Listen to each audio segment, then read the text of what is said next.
writing a book or making a movie or editing videos or starting a company, these are really hard things to do, right? It's incredibly difficult. It's often very discouraging.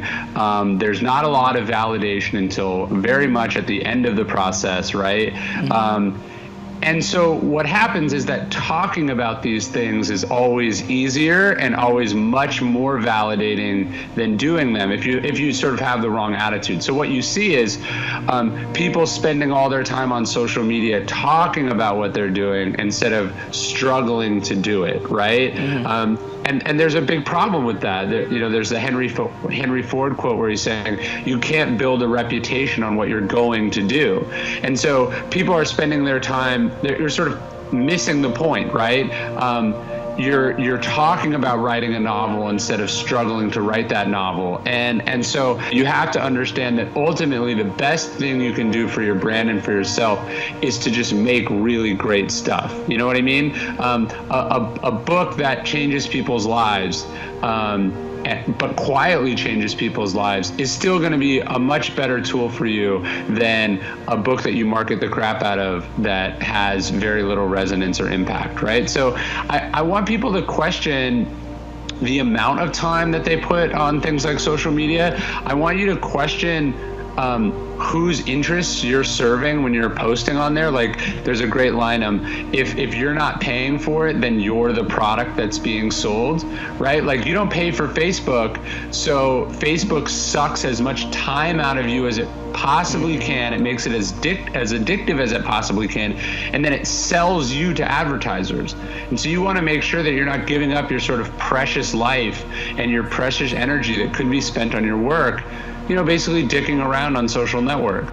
Guys that don't have a larger purpose, when they get in pain, what's their interpretation of the pain? Sucks. I'm a victim. I've been victimized.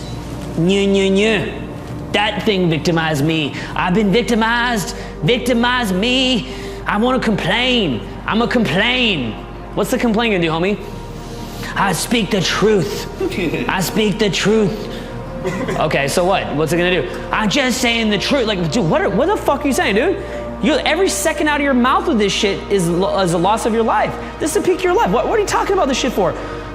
You don't need to blame anything for anybody. Dude, if I get robbed, you know what I say to myself? I go, oh, I guess I shouldn't have put myself in a position to get robbed.